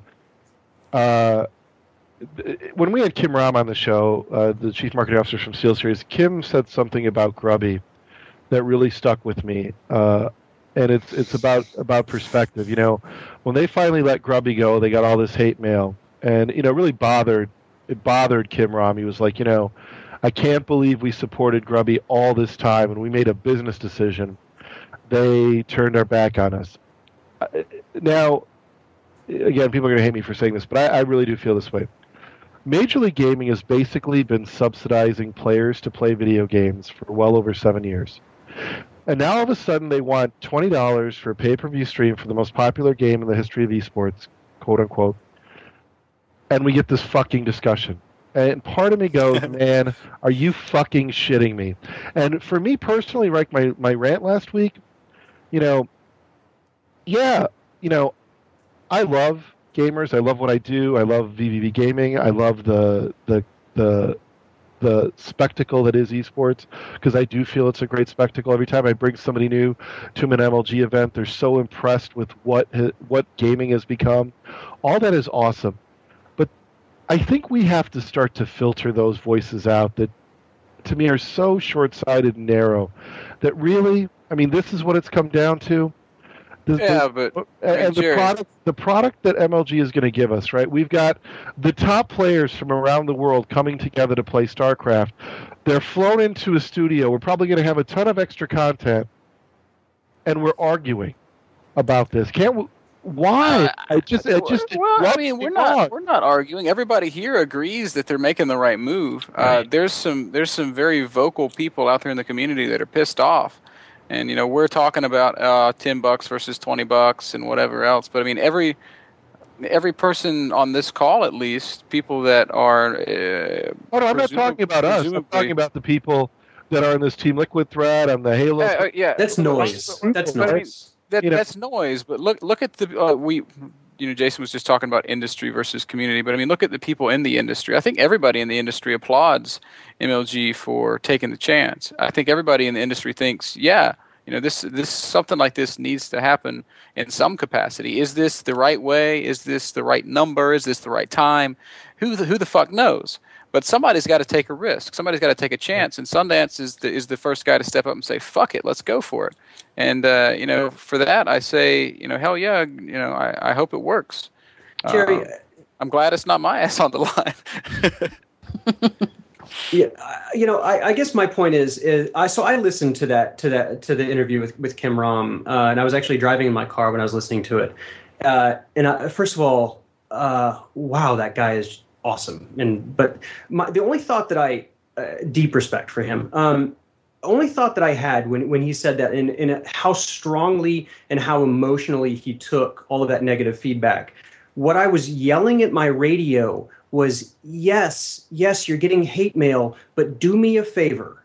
Tell me what next month's reports look like. Tell me what your 3 months reports, how they're affected based off of this one decision. I'm honestly and I'm genuinely curious if, and we're talking about SteelSeries and Kim Rom here, but it relates directly to MLG. I truly am curious if it had a blip in his numbers whatsoever. And I think that is kind of indicative of whether it will be, is this just noise? I mean, we are ESPN right now. So we are, we're talk radio. And we love to talk, and the community loves to bitch. But at the same time, I'm dead curious, as everybody here is, dead curious to see what these numbers are going to be like. And I got to address something that SirScoots just said that really. Yeah, I saw that too. It strikes a nerve with me. It really does. I'm just going to let this out. Scott, there is a limit. It's not. That's insulting to reduce it to. We're ignoring. Why is it if they disagree with you, it's noise? That's not what we're saying. I want to make that clear, and I think you know better. The point is, Scott, that they're wanting it for free, and somewhere that's not sustainable, right? That's just simply not sustainable. And the level of event that they're putting on, certainly I think is, if it is done technically correct, is worthy of $20. I see $20 of value there. Well, somebody may have said noise, but don't reduce the whole thing to like, oh my God, we're just dismissing everyone that disagrees with us. No, that's not what we're doing. But you just can't make that judgment, beforehand, right? I mean, like you can stomp your feet and raise your fists and be pissed off, but until it actually happens, it is just noise. And now right? that you say that, that even further makes me feel like you and fucking Alex are pandering the community with that bullshit post he put up there, right? Waving the flag of the poor man. That's fantastic, and I love it to death. I do. It's great. But I'm going to say that at some point, it's not about dismissing the whole community, because Jason said a lot of the bitching is noise. That's not a horrible, don't take that out of context. A lot of that bitching is noise, right? It really is, right? So I'm just making the point that, right, if at the end of the day, right, if it's this situation where, oh my God, all these people want it for free, therefore we really need to listen to them and we need to give them a free product, right? I don't think a free product is sustainable. If you think it's sustainable, then I would love to see your plan to sustain a free product. If it's not sustainable, it becomes noise, right? If somebody says, I want this and it's not realistic, well, it's noise. I don't want to deal with the political way of dealing with that noise. Right? That's probably Sundance or someone else's responsibility. But at the end of the day, right, let's not play the, oh my God, you're dismissing the whole community card. That's not what we're doing. Right? That's not my intent if you take it that way. My intent is that it is not realistic to keep giving all this away for free. If you believe it is, by all means, come up with a plan to save the day. But otherwise, don't turn the whole thing into that we're dismissing the whole community, right? Fucking Scoots, man. Look at them. Like, what is this, the law? This is what you said? Well, if I said it, I didn't mean it, and I'm telling you what the fuck I mean. So that's what I said, just to be clear. Holy shit. All right. Scoots totally owes me an EG hoodie, by the way. You two need to meet at the fucking jungle gym, all right? After class, settle it. No, I just want to make it clear that I wasn't going to let him walk away with the, oh my God, you're dismissing the whole community. I'm going to wave the flag for them. Yeah, you try that card somewhere else.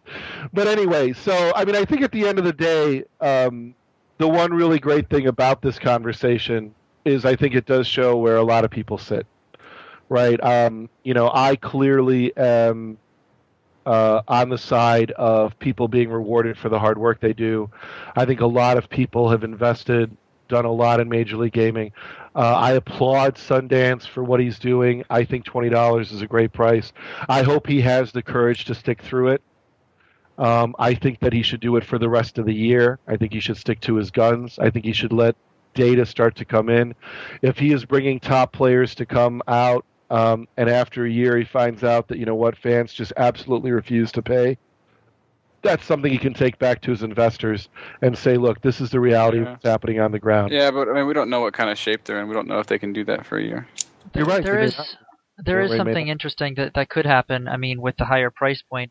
And this is that people that are outside of esports, let's say that bar crafts do become more popular because more people go out to the bars to view this because it's more money. They don't want to spend the money out of their pocket.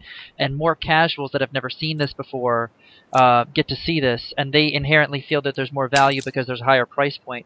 If MLG does lower it in the future, does that mean that we're creating new fans at that point that might not have seen it at that point, and then there's this higher inherent value because of that price point? I mean, could that happen? Is that a possibility? Well, I mean, is it a possibility? I suppose. I don't understand the question. That confused the fuck out of me. I'm sorry if I did. Look the honesty. I just am talking out of my ass. No, if let's say that people are going out to the bars, right? Because it is more expensive, right? So we get people that are at the bars just drinking. They've never seen this before. Is this going to be exposure to more people? And if they know that this is, a $20 price point, is there more value for them that they're going to go out to see? I think the barcraft and this are completely separate. I really do. I think the barcraft, is where we want to be. I'm a huge fan of that idea. I think that should be central to what we do.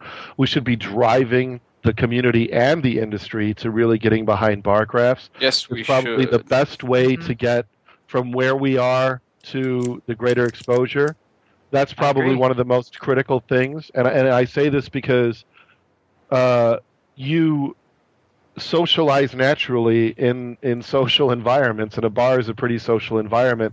That's how ideas and information get spread. I mean, how many people have had phenomenal conversations over a good drink in a phenomenal setting? Yeah. That's part of that. That's just life. So, I think that's where we need to get to. And if we're not pushing people to get in there and to watch it, and if we're successful, right? If we're successful and people are willing to pay for this, it will give MLG the ability to license that stream to bars, just like other things license it. Maybe, oh, by the way, something just struck me that I want to get back to before I forget about it, because I already forgot about it twice.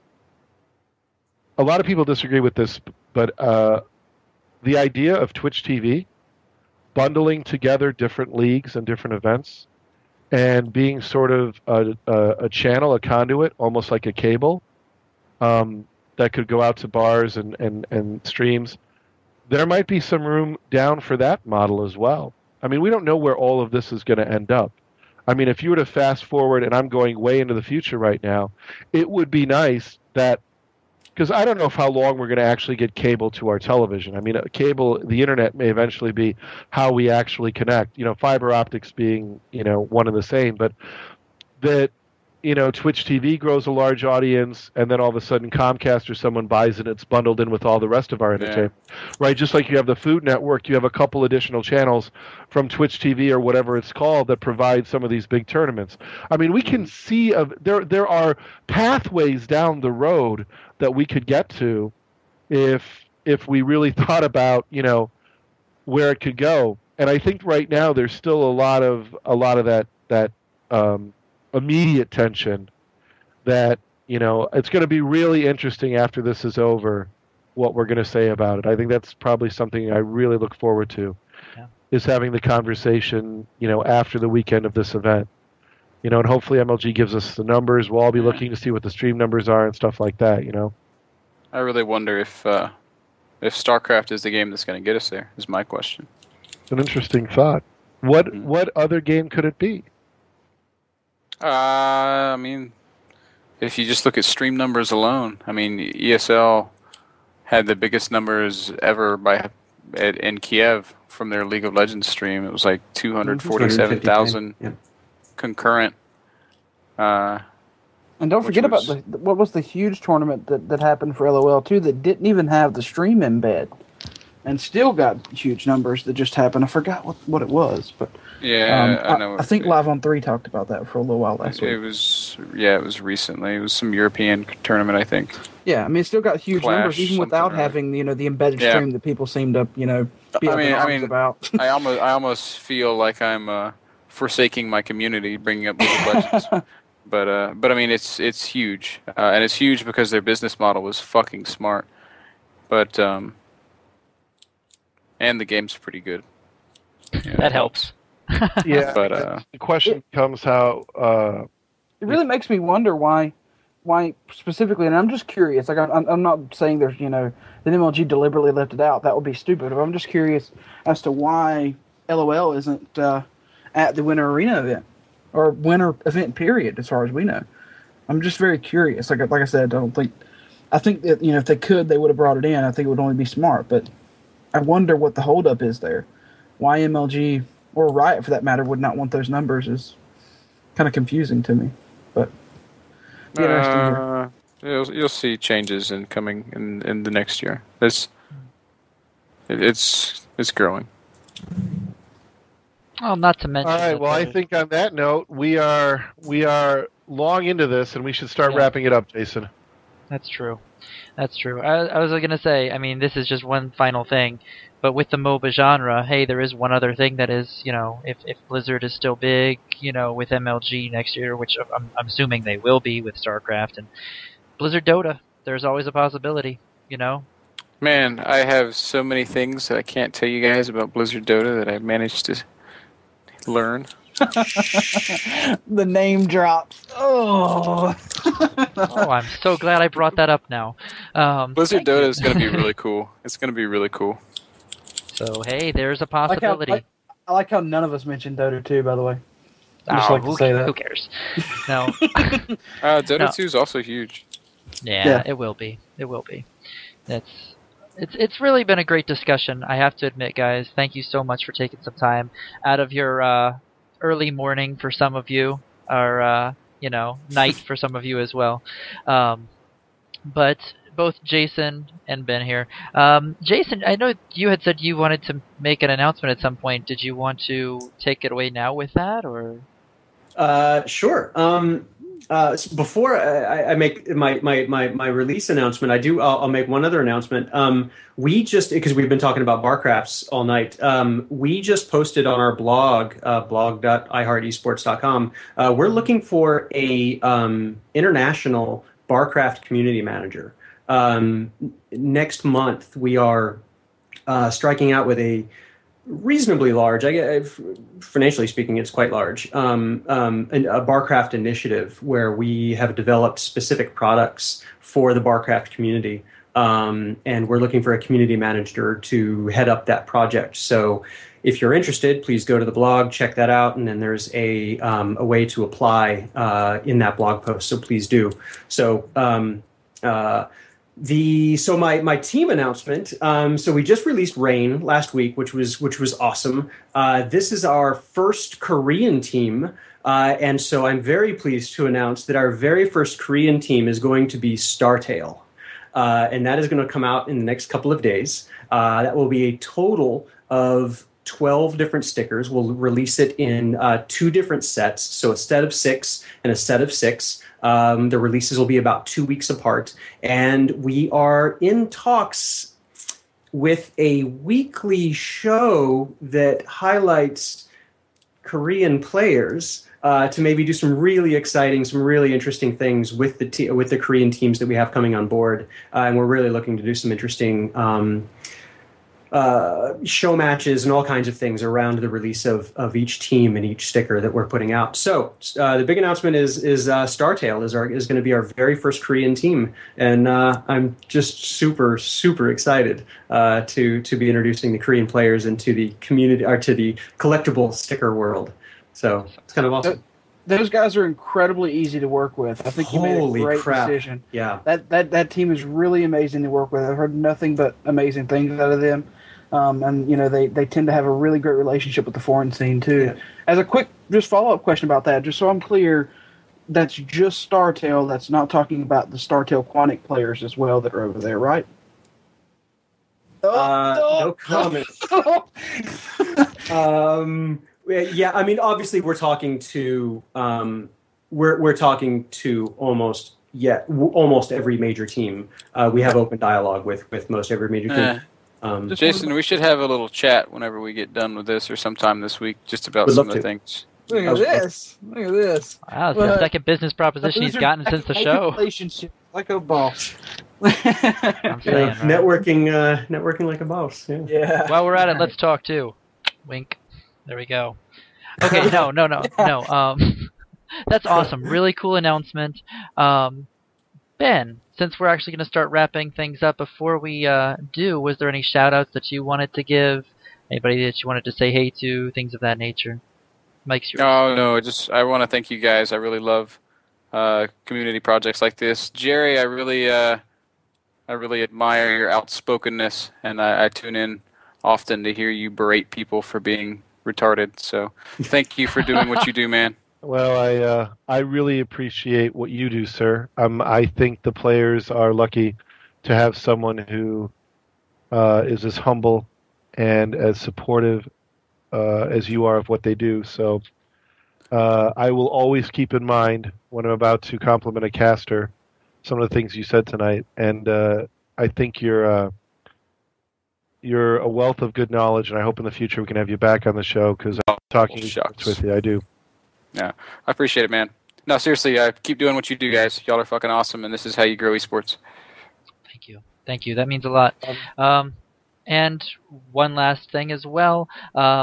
Go ahead and give any shout-outs as well, Jason. Anything that you have, anybody that you want to shout out, if you want to advertise anything, go ahead. The floor's yours. I would actually like to maybe give a shout-out to a couple of things that we sponsor. So we sponsor a show called Boss Fight TV, and they are really trying to do some exciting things. They're trying to be very consistent in the show, show them some love. It's a show that we've supported from day one. Actually, it was my very first production, esports production video that I did was on Boss Fight, and that actually led me to talking to Josh and the guys over at Boss Fight in doing their show, and then me sponsoring them. I've sent them some equipment, and obviously we do a sticker giveaway and that kind of thing.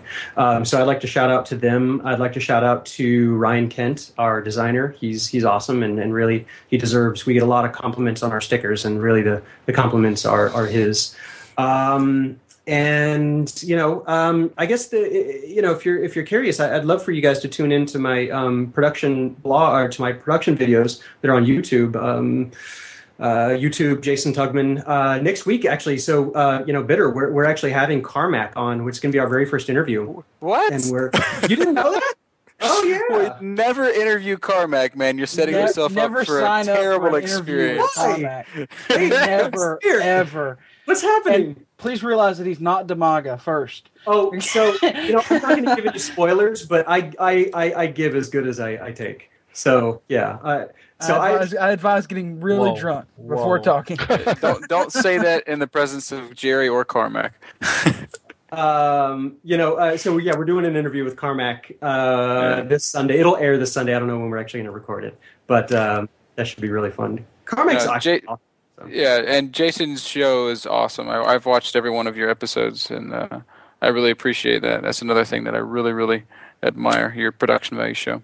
Yeah, unfortunately, we didn't get to talk about that. The show was just so busy and was so enthralling that we didn't really get to talk about it. But really, for people that are at all interested in it, please go check it out.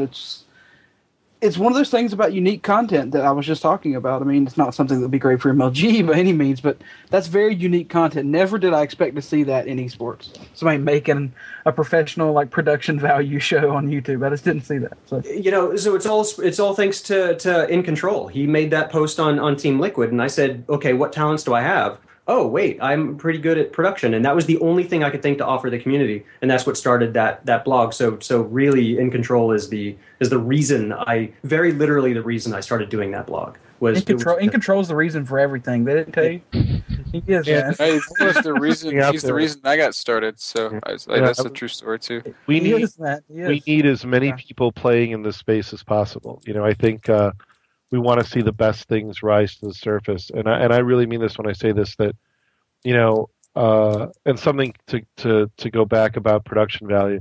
You know, the skills that you bring, Jason, to the table are something esports needs. I mean, these are the kind of things that help identify quality content, because quality content is really how we're going to grow this, right?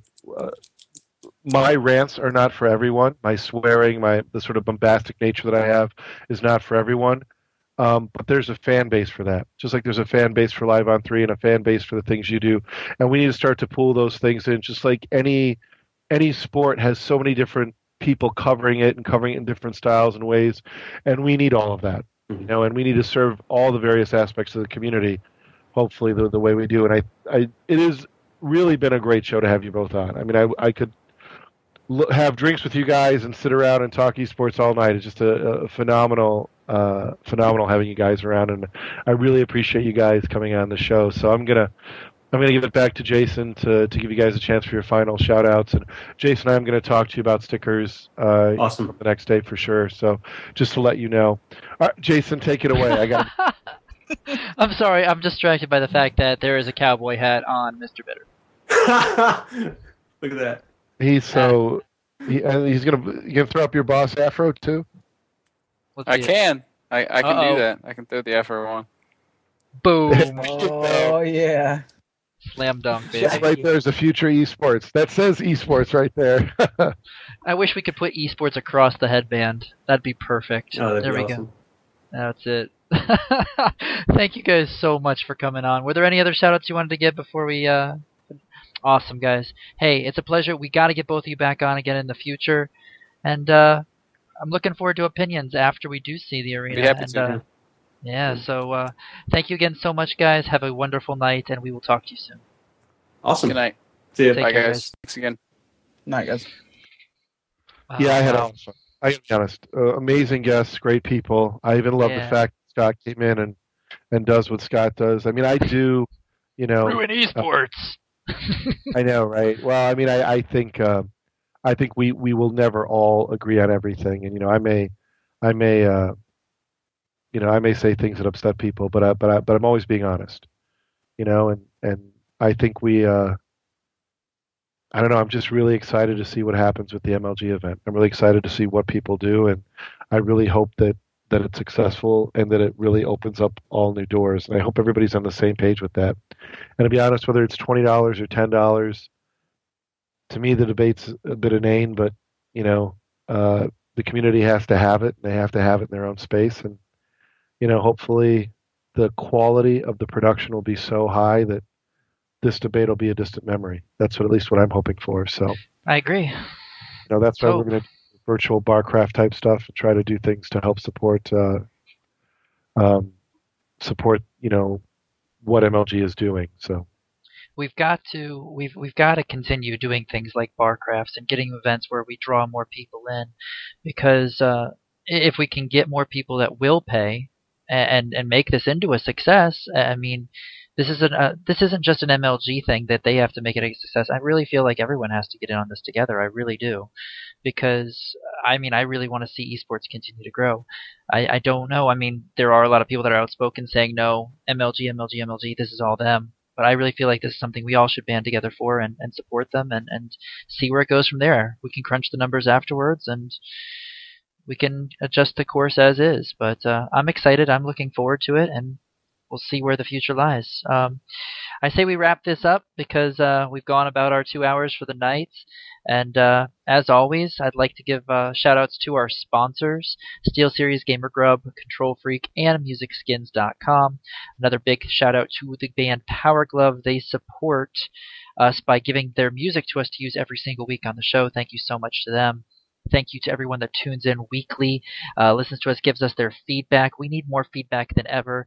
I'm trying out something new, obviously, with Wirecast this week as opposed to XSplit. Still learning everything, so hopefully the show's quality will improve. If you have any feedback for me, I'd love to hear it. paradise@vvv-gaming.com. Shoot me anything you've got. I'd like to hear it. I know for a fact next week I will be getting nameplates down here for each of us. That's something I just was not able to do in time for this week. But I'm going to hop in and say something. I don't know if you all know this, but Jason has worked so hard to go from zero experience casting to doing the show for 2 years to making a transition to video. You know, these first few weeks adding video has given me and I think a whole new respect for the things that go into getting it right. And you know, Jason's been a real trooper, and I want you all to know that I make him nervous as hell when things don't go right. And Jason always feels like he's disappointing me because I'm silent. But I'm silent because, like everybody, I hate technical difficulties. But Jason has yet to not deliver a show. I want you to think about that, Jason. You have yet to not deliver a show. So when you get frustrated at moments like this, don't forget your perfect track record. You deserve a big shout out for that. So Thank you. Honestly, it has been difficult learning this all, and I mean, there's reasons why. I mean, give another shout out to people like Captain Barbosa, why he gets paid to do this, you know, because there is a lot to know, a lot to learn. I have the utmost respect for people like DJ Wheat, SirScoots, oh god, that do this casting. You know, the people that end up streaming and making this production. There is so much that go in. I mean, utmost respect. Seriously, bottom of my heart, I mean that. This is a tough thing. So I appreciate you guys kind of leading the way because I'm learning from you all. So thank you. And like I said, everybody, if you have feedback from me, I want to hear it because I want to continue to improve. So thank you. Back to the ending spiel. Check out the website, vvv-gaming.com, because we keep all of the Losers Bracket episodes from the past there. You can get links to our YouTube, which is the VVV Gaming over there, where we keep archives of all of our video episodes that we've done. You can also email feedback directly to the show. The Losers Bracket at vvv-gaming.com is the email address. If you feel like hitting us up on Twitter, the Twitter account, there we go, is simply Losers Bracket. Let's start with some ending shoutouts. Dakota, you haven't got too much of a chance to talk this episode. You're like the new me when I didn't used to talk as much. So let's you give some ending shoutouts first. Dakota, Mr. Intern, take it away. I mean, I really don't have anyone to shout out to because I really didn't contribute. I wasn't like, oh, I could definitely think about this one person as I said this, but I didn't say this. So, but I don't know. I want to shout out to you guys for having a really awesome discussion, to be honest. I mean, this was honestly amazing to see it live or hear it live, really, and understand what's going on. It was I got to meet MrBitter, which was great, which was awesome. I'm a huge fan. I'm so hyped about that. Like, literally, he's right there. I'm like, what am I doing? I'm not even like, take my name, teach me things, you know? Oh, my God, it was amazing. It was to be in this situation is such an opportunity. So I would shout out to that, I guess. I don't even know why I passed the mic to you. Kurt, it's yours, man. Shout outs. Jason's like, that was pathetic. God, let's go. Oh, well, Jesus. No, I'm just playing with you, Raps. You're the intern. We have to beat on you. I got like 2.5 feet on you, dude. Like, all right, well, listen, I'm going to give my shout-outs now, because Kurt, you going to give your shout-outs, or do I have to, like, help you? Fuck you. Look, no, I do have a few shout-outs this week. First shout-out, I do want to give a shout-out to SirScoots and the Live on 3 crew. Please go watch their show. I think it's tomorrow, 7 p.m. Eastern. You can go to onemore.game.tv. They will have Sundance on to discuss this very, very topic we were discussing. And they, I think they also have Violet on, the winner of IEM. We did not get to cover IEM very much. Just so you know, if you don't know already, of course, Violet from Team Empire now took IEM with MrBitter at the helm of casting with Rotterdam.